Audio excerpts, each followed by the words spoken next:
Death's Gambit aims to combine side-scrolling action with the model of a Dark Souls game. You'll notice this right out of the gate, especially when you're choosing your character. You choose from several classes that have different stat points, starting weapons, and a different means to acquire more magical energy. After this, you're dropped into the game and you'll notice that the actions like dodging, jumping, and attacking all take up a certain amount of stamina.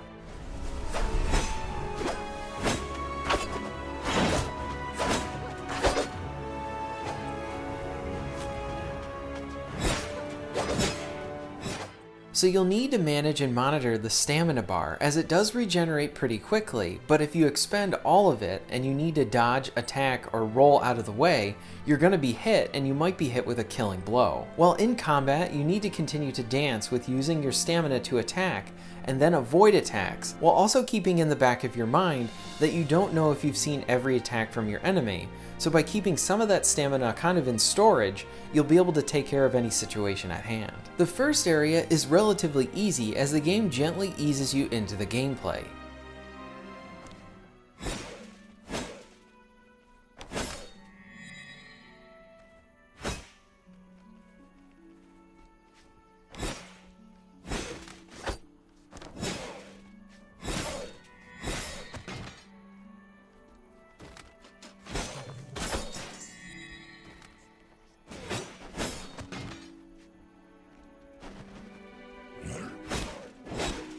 You can take some good moments here to grind on some of the weaker enemies for experience so that you're kind of better prepared for the later fights. You'll fight normal enemies, ranged enemies, and enemies with shields. The shielded enemies can be a bit different to fight, as when you strike them from the front, they'll take a fraction of the damage that they should be taking. But if you hit them continually enough, they'll get stunned, or you can roll out of the way or jump and be able to attack them from their backside. And this is because the enemies also have the same stamina as you. Stamina is used to block, and you can wear down the enemy's stamina if you have enough yourself, or you can try and shield bash them to open them up for an attack. Levels are fun to explore. Throughout the levels, there's items to grab to help your character. One in particular are these useful damage buffs that will help you with that area's boss fight. It will give you an increase in damage for a period of time during the fight. The boss fights are generally tough encounters, so having that boost really helps, and I like the idea of having these items that you can continually try and seek out whenever you find a new area and haven't fought that boss yet. While tough, the bosses are fun.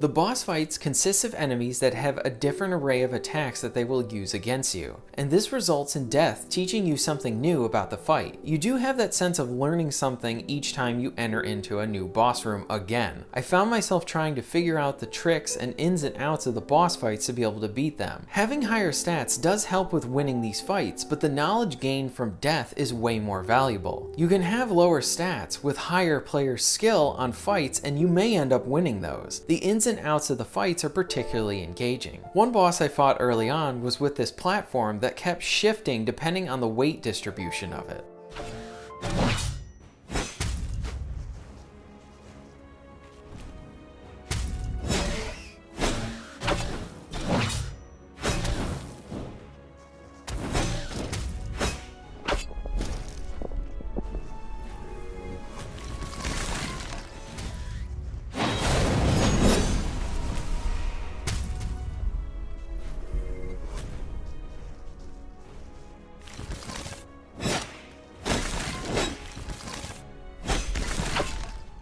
This was a good example of trying to adapt to a new boss and learn its patterns to succeed. The bosses prior to this fight were in areas where the ground didn't shift, and I really like that they kind of changed the plane in which you fought this boss. Defeated boss fights result in talent points. Talent points can be used to earn different passive skills to help you along the way.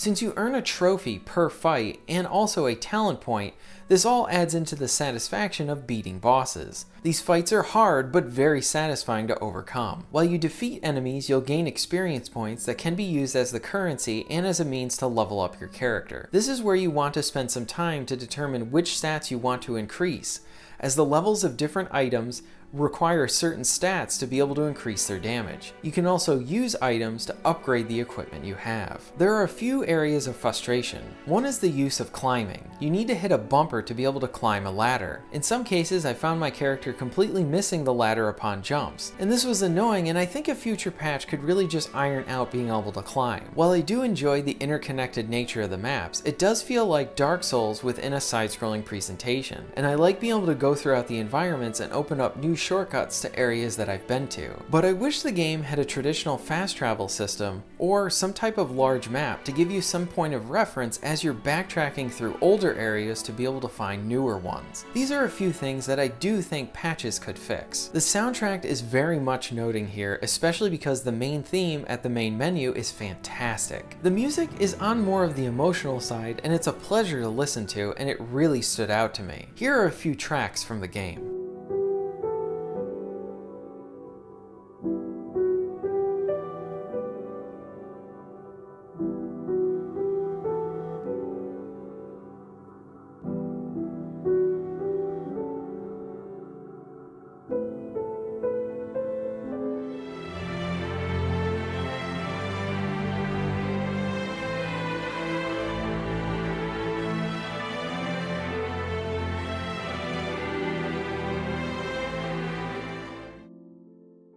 Overall, I think Death's Gambit successfully uses the Souls games as inspiration for a side-scrolling version of that gameplay. Exploring environments is excellent, with finding new weapons, items to help you for boss fights, and unlocking shortcuts. There's an addictive nature of fighting enemies and leveling up, and it's really satisfying to be able to continually do this and always get stronger. The boss fights are tough, but fun. There's a nice sense of satisfaction from learning from your failures within this game, and the game is in need of a proper fast travel system and an open world map that kind of gives you some reference, but these are things that I do think will come in a later update. Death's Gambit is very enjoyable and worth checking out.